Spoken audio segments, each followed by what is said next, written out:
शुरुआत करते हैं दोस्तों आज के न्यूज़पेपर की। हम सबसे पहली जो न्यूज़ आज हम देखने वाले हैं वो आई है टेक्सटाइल पार्क से रिलेटेड। ठीक है, देखिए, हम हमेशा से ही मैप को डिस्कस करते थे, लेकिन अभी हम मैप को अलग से डिस्कस कर रहे हैं। ठीक है, तो मैप से रिलेटेड जो वीडियोस हैं वो हम सेपरेट रूप से डाल रहे हैं। अभी हम केवल द हिंदू का ही विश्लेषण अच्छे तरीके से करने वाले हैं। तो पहली जो द हिंदू की खबर आई है वो टेक्सटाइल पार्क से रिलेटेड आई है, इसलिए सबसे पहले हम टेक्सटाइल पार्क के बारे में कुछ बेसिक जानकारी देखने वाले हैं। तो जो टेक्सटाइल पार्क होते हैं ये आखिर हैं क्या? आप एक ऐसी जगह की कल्पना करिए जहां पर one stop integrated facility provide करी जा रही है। किसको? मैन्युफैक्चरिंग को सपोर्ट करने के लिए। जैसे कि अगर आप इस जगह में एक इंडस्ट्री लगा रहे हैं टेक्सटाइल की, कपड़ा उद्योग से रिलेटेड। अब कपड़ा उद्योग से रिलेटेड सारी की सारी चीज़ें यदि मुझे यहीं पर मिल जा रही हैं एक ही जगह में, तो मेरा जो कपड़े का खर्चा है वो मुझे कम पड़ेगा, मैं सस्ते कपड़े का उत्पादन कर पाऊँगा। यही चीज़ गवर्नमेंट भी चाहती है।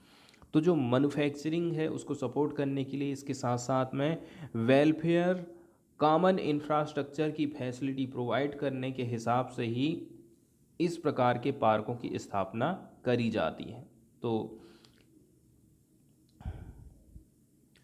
एक प्रकार से देखा जाए ना, तो एक प्रकार से टेक्सटाइल इंडस्ट्री के लिए, उसके इकोसिस्टम के लिए एक घर की तरह काम करता है। क्या?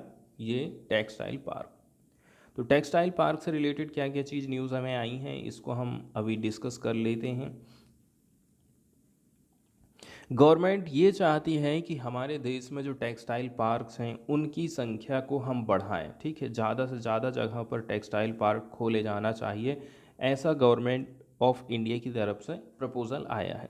महाराष्ट्र, यूपी उन 7 राज्यों में से हैं जहां पर टेक्सटाइल पार्क की स्थापना करी जाएगी। केंद्र सरकार ये एक्सपेक्ट कर रहा है the parks to attract investment. ठीक है, इन पार्कों की स्थापना आखिर सरकार क्यों कर रही है? ताकि वो इन्वेस्टमेंट को अट्रैक्ट कर सके, ज़्यादा से ज़्यादा लोग इन्वेस्टमेंट कर सकें इस सेक्टर में। लगभग 70,000 करोड़ रुपया का इन्वेस्टमेंट आने वाला है। इसके साथ साथ में 20 लाख लोगों को नौकरी मिलेगी और इसके साथ साथ में क्रिएट होगा एक इंटीग्रेटेड वैल्यू चेन इस सेक्टर के लिए, ऐसा कहना है टेक्सटाइल मिनिस्टर पीयूष गोयल का। तो हमारे टेक्सटाइल मिनिस्टर कौन है? पीयूष गोयल हैं, और उनकी तरफ से ही ऐसा स्टेटमेंट यहाँ पर निकल कर के सामने आया है। तो ऑल इन वन पार्क क्या होते हैं इसके बारे में आप देख लीजिए। The PM mega integrated textile reason, इसके साथ साथ में अपारेल, पीएम मित्रा स्कीम को अनाउंस किया गया था अक्टूबर 2021 में। और ये जो पार्क्स हैं कब तक चालू हो जाएंगे? 2026-27 तक। टोटल आउटले यदि हम देखें इस प्रोजेक्ट की कीमत है वो है 4,445 करोड़ रुपए। ठीक है, though the initial allocation in the 2023-24 budget इस 200 करोड़। टोटल लगना है कितना? 4,500 करोड़ रुपए, और सरकार ने बजट में कितना दी है? 200 करोड़ रुपए दी है। स्टेट लोगों को भी ये ऑफर प्रोवाइड किया गया है एटलीस्ट 1,000 एकड़। इसके साथ साथ में states have offer to provide at least 1,000 एकड़, ऐसा कहना है मिनिस्टर गोयल का। Spinning, weaving, processing, dyeing, printing, garment manufacturing will be done at one location. इसी को हम बोलते हैं क्या? इसी को कहा जाता है टेक्सटाइल पार्क। कि सारे के सारे जो काम हैं उनसे रिलेटेड जो फैसिलिटीज़ है वो एक ही जगह में यदि होने लग जाए तो जाहिर सी बात है कपड़े की जो कॉस्ट है वो कम होने वाली है। इसके अलावा इफोर्ट ये भी लगाया जा रहा है कि रिड्यूस किया जाएगा logistic cost of textile industry and make it globally competitive. तो इस प्रकार से यदि हम देखें ना, तो बांग्लादेश हमसे कहीं बेहतरीन तरीके से टेक्सटाइल इंडस्ट्री को आगे बढ़ा पा रहा है। तो कैसे करके वो आगे बढ़ा है और हमें क्या चीज़ करने की ज़रूरत है, इसी से रिलेटेड आर्टिकल ये लिखा गया है। केंद्र सरकार ने सिलेक्ट किया है कुछ साइटों को जो कि तमिलनाडु में है, तेलंगाना में है, कर्नाटक में है, गुजरात, महाराष्ट्र, मध्य प्रदेश और उत्तर प्रदेश, ताकि कुछ नए टेक्सटाइल पार्क की स्थापना करी जा सके।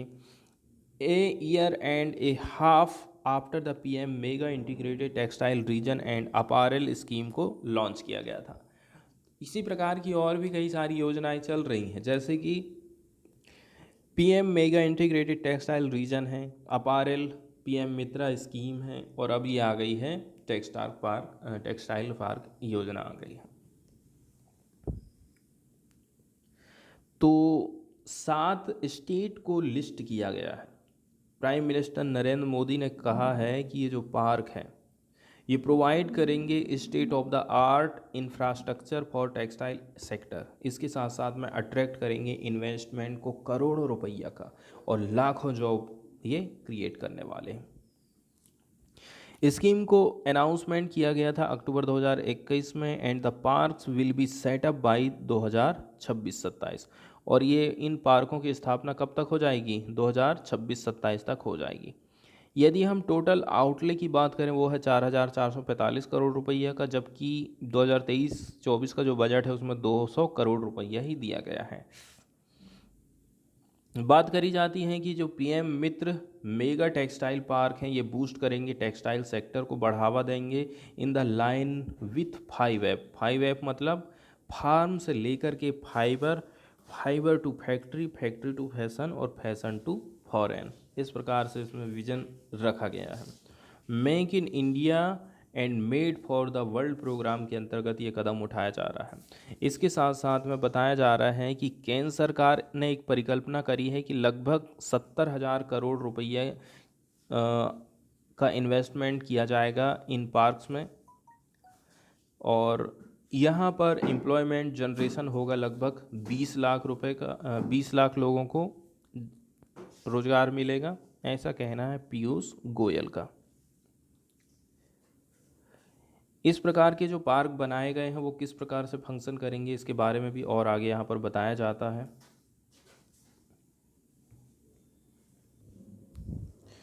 आगे इसमें बताया जा रहा है ये जो पार्क्स बनाए गए हैं वो काम करेंगे as a centres of opportunity.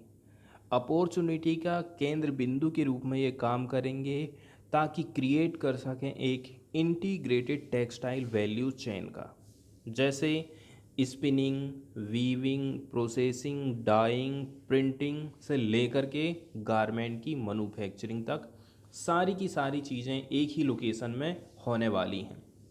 ये जो टेक्सटाइल इंडस्ट्री है ये ज़्यादातर हम देख रहे हैं अनऑर्गेनाइज सेक्टर के अंतर्गत लोग में इसमें काम करते हैं।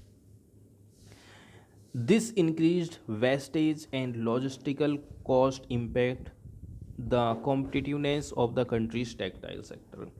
लेकिन हम देख रहे हैं टेक्सटाइल सेक्टर कई सारी प्रॉब्लम से होकर के गुजर रहा है, जैसे कि यहाँ पर वेस्टेज की समस्या है, सामान को लाने ले जाने का कॉस्ट लग जाता है, और इन सब बातों के चलते चलते हमारे देश का जो टेक्सटाइल सेक्टर है ना वो प्रभावित होता है। मतलब हमारे यहाँ जो टेक्सटाइल की मैन्युफैक्चरिंग है उसमें ज़्यादा लागत आ जाती है। तो क्लस्टर बेस्ड अप्रोच हमारी होना चाहिए, और यही विज़न है प्राइम मिनिस्टर नरेंद्र मोदी का, और इसी से बहुत सारी जो समस्याएं हैं वो सॉल्व हो जाएंगी। टेक्सटाइल सेक्रेटरी रचना शाह का कहना है मिनिस्ट्री ने सिलेक्ट किया है लोकेशंस को। यदि हम देखें ऐसा नहीं है कि सरकार बीजेपी जहाँ गवर्नमेंट है वहीं वहीं को सिलेक्ट कर लिया है। इसके लिए ट्रांसपेरेंट तरीके अपनाए गए हैं। Having considered 18 proposal from 13 state. तो 18 प्रपोजल थे, 13 स्टेट हमने सिलेक्ट किए हैं, ऐसा कहना है टेक्सटाइल सेक्रेटरी का। इसके बाद अगली जो जानकारी हम देखने वाले हैं वो उपराज्यपाल से रिलेटेड है, जिसको हम लेफ्टिनेंट गवर्नर भी बोलते हैं। ठीक है, उपराज्यपाल वो है जो कि दिल्ली के राष्ट्रीय राजधानी क्षेत्र दिल्ली के संविधान का प्रमुख होता है। भारत में 28 राज्य, 8 केंद्र शासित प्रदेश हैं। इन राज्यों की कार्यपालिका का मुखिया होता है राज्यपाल, जो मंत्रिपरिषद की सलाह से काम करता है। लेकिन 3 केंद्र शासित प्रदेश ऐसे हैं दिल्ली, पुदुचेरी, जम्मू और कश्मीर में, राज्यपाल की जगह उपराज्यपाल का पद होता है, जो केंद्र सरकार के प्रतिनिधि के तौर पर काम करता है। उपराज्यपाल को अंग्रेजी में लेफ्टिनेंट गवर्नर या फिर अंग्रेजी में एलजी बोलते हैं। तो केंद्र शासित प्रदेश जम्मू कश्मीर में धारा 370 हटने के बाद केंद्र शासित प्रदेशों का प्रशासन राष्ट्रपति द्वारा एक प्रशासक के माध्यम से चल रहा है।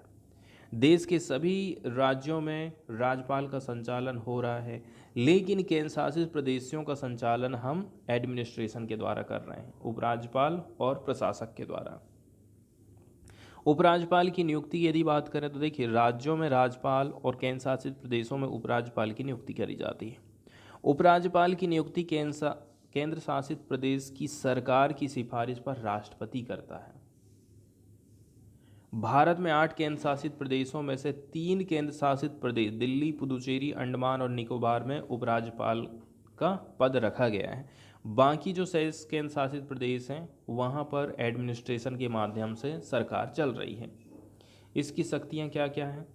दिल्ली के उपराज्यपाल के पास पुदुचेरी के उपराज्यपाल से ज़्यादा पावर है।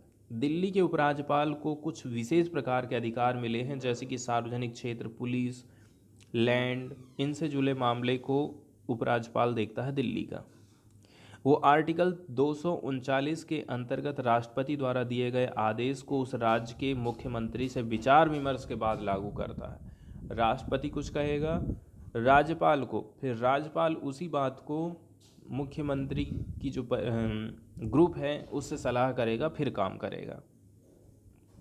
दिल्ली के उपराज्यपाल को दिल्ली सरकार के राष्ट्रीय राजधानी क्षेत्र अधिनियम 1991 और दिल्ली एनसीटी सरकार कामकाज अधिनियम 1993 के अंतर्गत, और पुदुचेरी के उपराज्यपाल को केवल केंद्र शासित प्रदेशों के सरकारी अधिनियम 1963 के हिसाब से काम करना रहता है।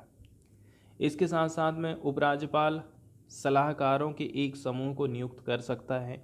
मंत्रियों के बीच मतभेद होने पर उपराज्यपाल इस निर्णय के लिए राष्ट्रपति को संदर्भित कर सकता है यदि कोई मतभेद चल रहा है तो। काम कौन कौन से हैं? जैसे कि विधानसभा का अधिवेशन बुलाएगा, विधानसभा का विघटन करेगा, विधानसभा को स्थगित करने का काम करता है। उपराज्यपाल किसी भी मुद्दे पर या फिर निलंबित विधेयक पर राज्य विधानसभा को संदेश भेजने का काम भी करता है। इसके साथ साथ में विधानसभा में किसी भी बिल को उपराज्यपाल की सहमति के बिना हम पेश नहीं कर सकते हैं। वो ठीक है, बिल कर लगाने, हटाने, कर में छूट देने, वित्तीय दायित्वों से संबंधित कानून में परिवर्तन करने का काम भी करता है।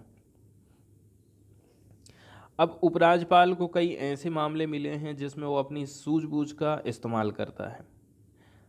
जो व्यक्ति विधानसभा से बाहर होते हैं लेकिन राष्ट्रपति द्वारा उन्हें कुछ पावर दिए जाते हैं, उपराज्यपाल उनमें अपनी सूझबूझ से निर्णय लेता है। या हम ये भी कह सकते हैं कि उपराज्यपाल दिए गए कानूनों के अंतर्गत ही काम करेगा। उपराज्यपाल के सम्मान के अनुसार यदि कोई प्रश्न आता है या कोई मामला है, ठीक है, उस स्थिति में राज्यपाल का निर्णय अंतिम रहेगा। किसी भी न्यायिक अर्ध न्यायिक कार्यों को करने के लिए किसी कानून द्वारा उपराज्यपाल की जरूरत नहीं होती है, पर इन मामलों में उपराज्यपाल का निर्णय अंतिम रहेगा। राष्ट्रपति शासन के बाद उपराज्यपाल सरकार का मेन आदमी बन जाता है। उपराज्यपाल के पास सलाहकारों की नियुक्ति करने की पावर है, जो मंत्री परिषद के पद पर कार्य करता है।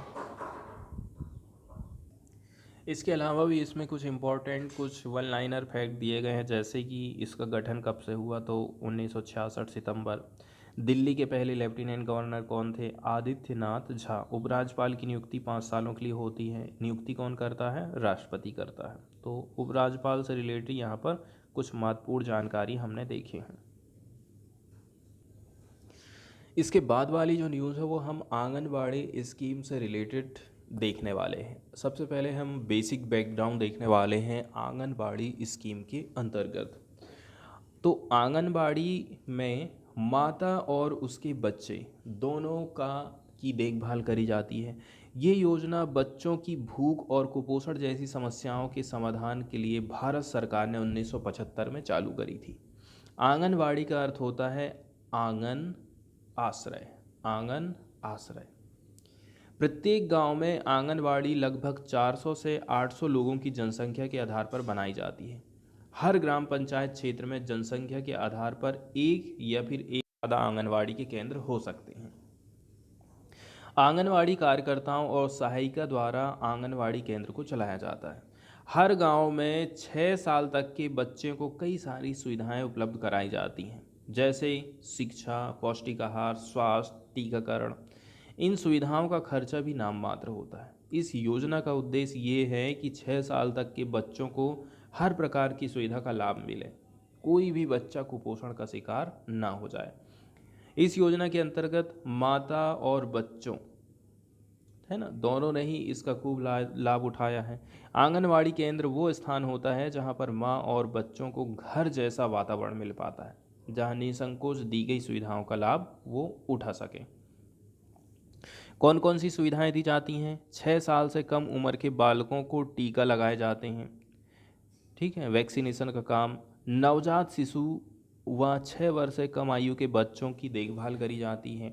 सभी गर्भवती स्त्रियों के लिए, ठीक है, पूर्ण सेवाओं और टीकाकरण की व्यवस्था करना। 3 से 6 साल के बच्चों को स्कूली शिक्षा देना। बच्चों और गर्भवती महिलाओं को टीकाकरण के लिए जागरूक करना। 6 साल तक के बच्चों को स्वास्थ्य का वातावरण प्रोवाइड करना। आंगनवाड़ी कार्यकर्ताओं द्वारा बच्चों के खान पान का ध्यान रखा जाना।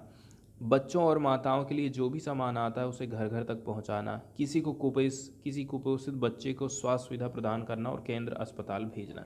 15 से लेकर के 45 वर्ष के बीच जो महिलाएं हैं उनको स्वास्थ्य शिक्षा का ज्ञान देना। देखिए, आंगनवाड़ी में कार्यकर्ताओं और सहायिकाओं के पद पर नियुक्ति देश भर में राज्य सरकारों के माध्यम से करी जाती है और इसके लिए ऑनलाइन फॉर्म निकलते रहता है। तो यदि आप वैकेंसी से रिलेटेड भी कुछ चीज़ देखना चाहते हैं तो ये सब चीज़ें देख सकते हैं। अब हम आते हैं न्यूज़ की तरफ और न्यूज़ को डिस्कस कर लेते हैं। तो न्यूज़ में बताया जा रहा है राजस्थान को जो शेयर है आंगनवाड़ी वर्कर के लिए सैलरीज़ की, यदि हम बात करें, वो 70% की उसमें वृद्धि करी गई है।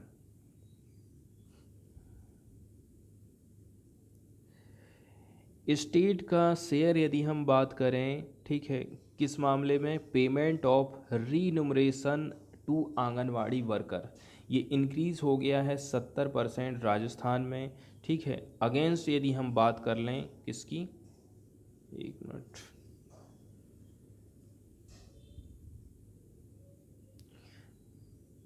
अगेंस्ट में बात करी जा रही है, The state share in the payment of the remuneration to the Anganwadi workers has increased 70%. Rajasthan against in the norm of 60-40 ratio between the center and state. ठीक है, इसमें नियम कानून क्या बनाए गए हैं? नियम कानून क्या कह रहा है कि 60 रुपया तो इसमें दे रही है केंद्र सरकार को देना है, ठीक है। नियम कानून क्या बोलते हैं? 60 रुपया देगी केंद्र सरकार, 40 रुपया देगी कौन? State government. लेकिन 40%, उस जो 40 रुपया है उस 40 रुपया को यहाँ की राज्य सरकार ने 70% बढ़ा दी है। मतलब 80 रुपया से भी ज़्यादा अब स्टेट गवर्नमेंट आंगनवाड़ी कार्यकर्ताओं को दे रही है पैसा। वहीं हम ओनोरियम की बात करें, ठीक है, ओनोरियम का मतलब होता है मानदेय, ठीक है। तो ये जो मानदेय है ना, हैज़ आल्सो रजिस्टर्ड 45% की ग्रोथ। इनके मानदेय में 45% की ग्रोथ हमको देखने को मिली है पिछले 3 सालों में। Women and child development minister Mamta Bhupesh का कहना है फ्राइडे के दिन आंगनवाड़ी सेंटर्स जो होते हैं are being provided with the equipment needed for physical examination of children as well as the nutrition related material.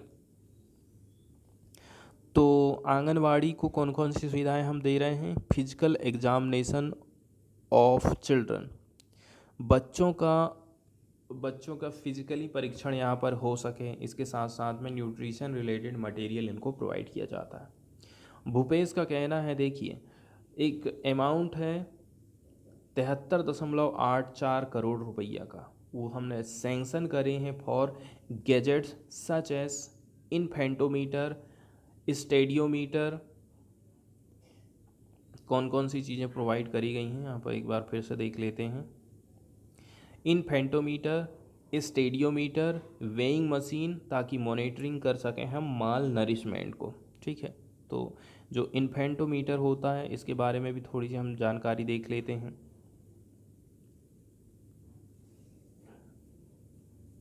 तो जो इन्फेंटोमीटर होता है वो बेबी की लंबाई को मापने का काम करता है। किस मामले में?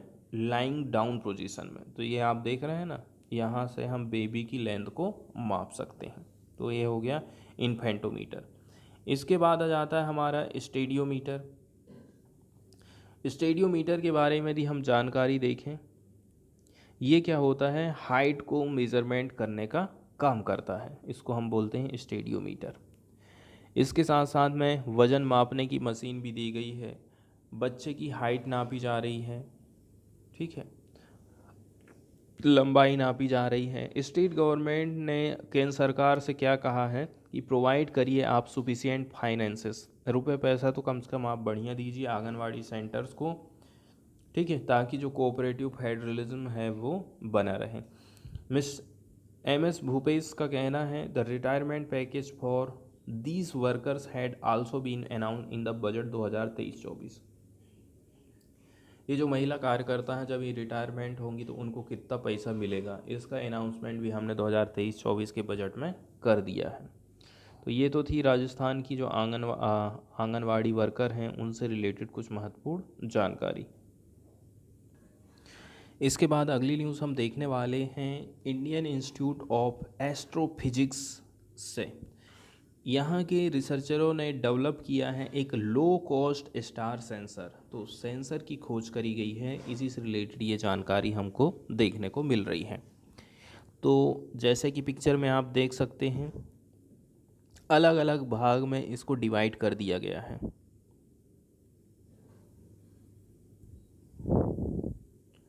अलग अलग भाग में इसको डिवाइड कर दिया गया है। पहले नंबर का यदि राइट हैंड साइड से आप देखते हैं तो बैफल है, बीच में लेंस सिस्टम है, इनक्लोजर केस है, फिर क्या है उसका तो नाम ही यहाँ से दिखाई नहीं दे रहा है,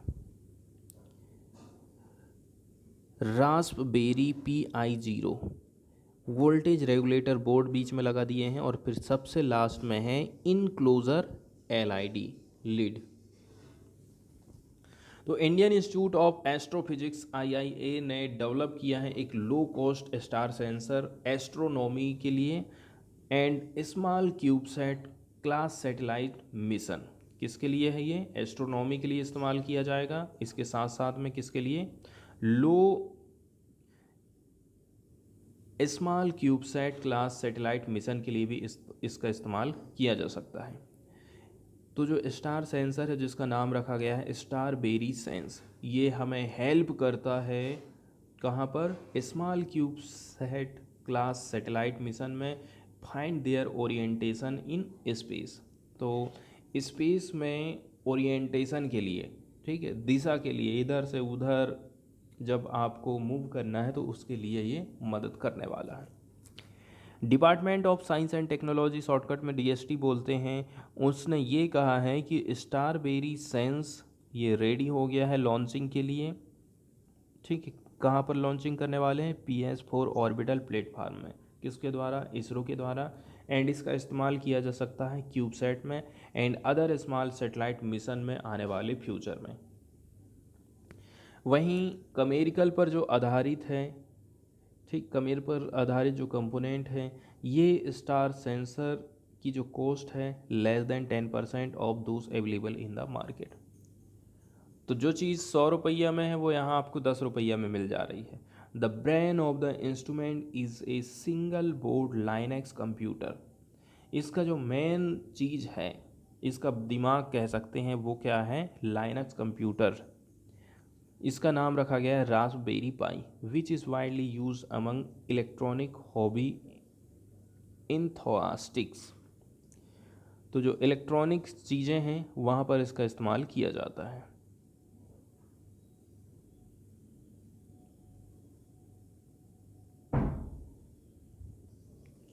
इसके बाद हम सीधे चलते हैं एडिटोरियल वाले हिस्से की तरफ और देख लेते हैं प्रमुख एडिटोरियल को। तो आज यदि एडिटोरियल में देखा जाए ना तो उतने महत्वपूर्ण एडिटोरियल तो नहीं आए हैं, ज़्यादातर पॉलिटिकली ही एडिटोरियल छपे हैं। पहला जो एडिटोरियल यहाँ पर आया है वो मुख्यमंत्री और राज्यपाल के बीच में जो रिलेशन है उसको बताता है। हम पहले भी कई बार डिस्कशन कर चुके हैं कि आज के टाइम में राज्यपाल वैसे नहीं रहे हैं जैसे कि पहले रहा करते थे, या फिर जैसी कल्पना करी गई है संविधान के द्वारा। आज के टाइम में तो ऐसा हो गया है कि यदि केंद्र सरकार, आपको पता है दिल्ली में बीजेपी की सरकार है, ठीक है, बीजेपी की सरकार है, और जाहिर सी बात है यदि किसी भी स्टेट में बीजेपी के अलावा किसी पार्टी की सरकार है तो वहाँ पर हमको राज्यपाल और मुख्यमंत्री के बीच में कॉन्फ्लिक्ट देखने को मिलेगा। ये आज के टाइम में बिल्कुल हो गया है। मुख्यमंत्री के कामकाज के ऊपर क्वेश्चन उठाए जाते हैं, ये क्यों हो गया है, ऐसा क्यों हो रहा है, ये योजना का क्या हुआ, वो योजना का क्या हुआ।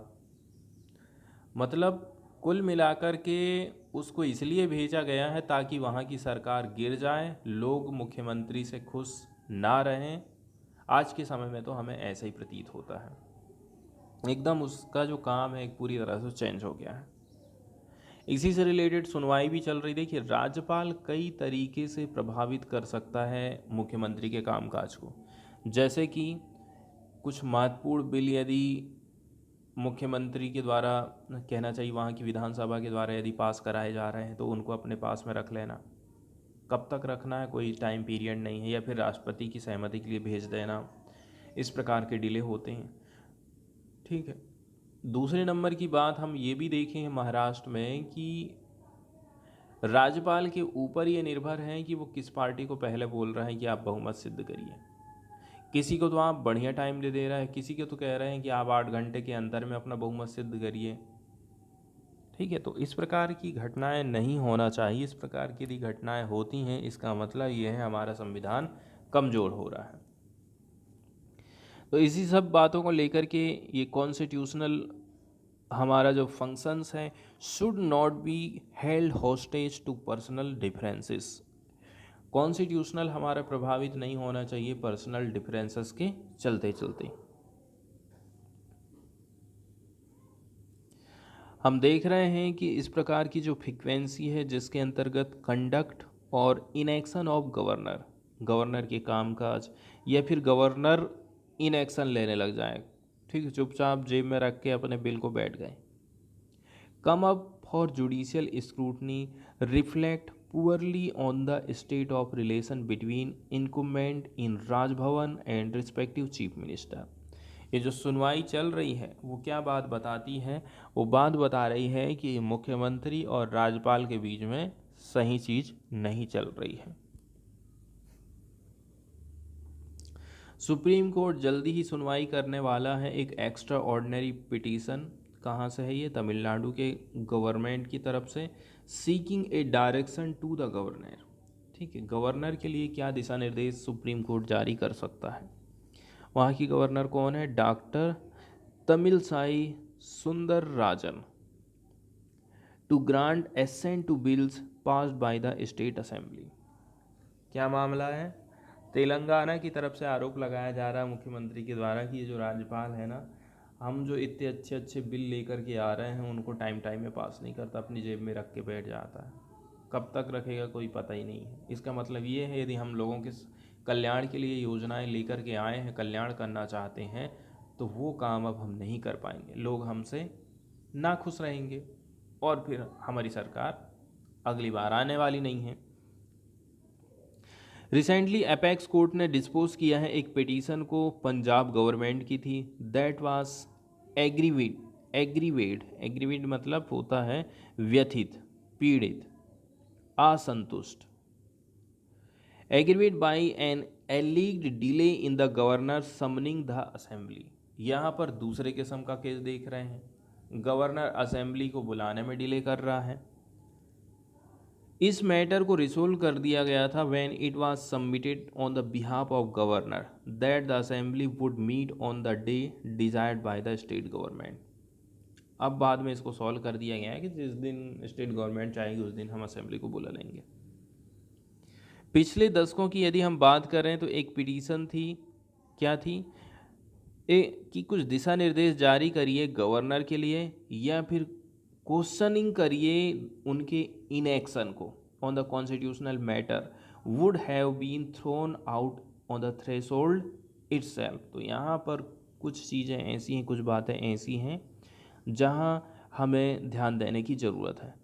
हालांकि इस प्रकार such is the extent to which the gubernatorial gubernatorial governor governor का जो ऑफिस है, ठीक है, ओवरटली पॉलिटिसाइज्ड आज के टाइम में हो गया है, जो कि होल्ड करते हैं इस पोस्ट को।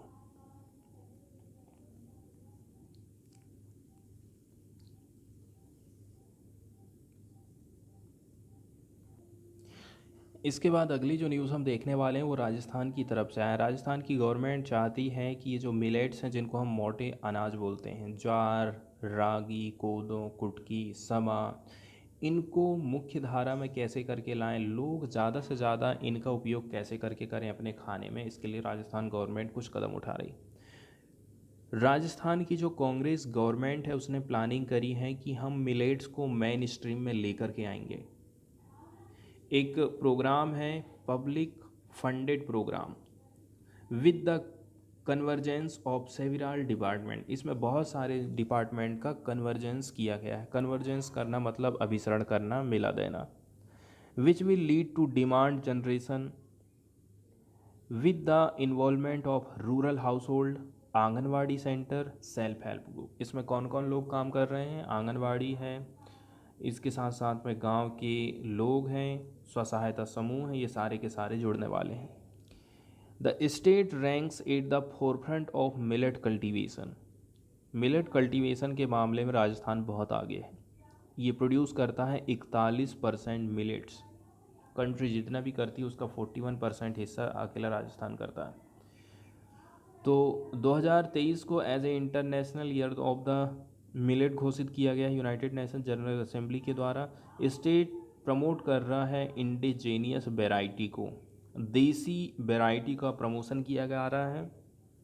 मोटे अनाजों का एक स्पेशल फोकस है consumption of local and traditional recipes को, ठीक है, जो लोकल रेसिपी, जो लोकल खाना खजाना बनाया जाता था, ट्रेडिशनल जो रेसिपी है उसको ज़िंदा रखा जा रहा है। 2 डे राजस्थान मिलेट कॉन्क्लेव का आयोजन किया गया था इस हफ्ते के पहले, ठीक है। इसमें जोर दिया गया था रिसर्च ऑन मिलेट के ऊपर। चीफ मिनिस्टर अशोक गहलोत का कहना है कि जो कॉन्क्लेव है ये इंफ्रास्ट्रक्चर को बढ़ाएगा, जो अभी स्टेट गवर्नमेंट में जितना भी है, ठीक है, ताकि रिसर्च हो सके मिलेट के ऊपर। जबकि इस साल का जो सेपरेट एग्रीकल्चर बजट है वो प्रोवाइड करता है एक नई अपॉर्चुनिटी किसानों को and startup and agriculture entrepreneurs को। आप जो है आगे आइए। गवर्नमेंट कुछ स्ट्रेटजी तैयार करके लेकर के आई ताकि बेटर प्रोडक्शन हो, मैनेजमेंट हो और मार्केटिंग हो सके मोटे अनाजों की।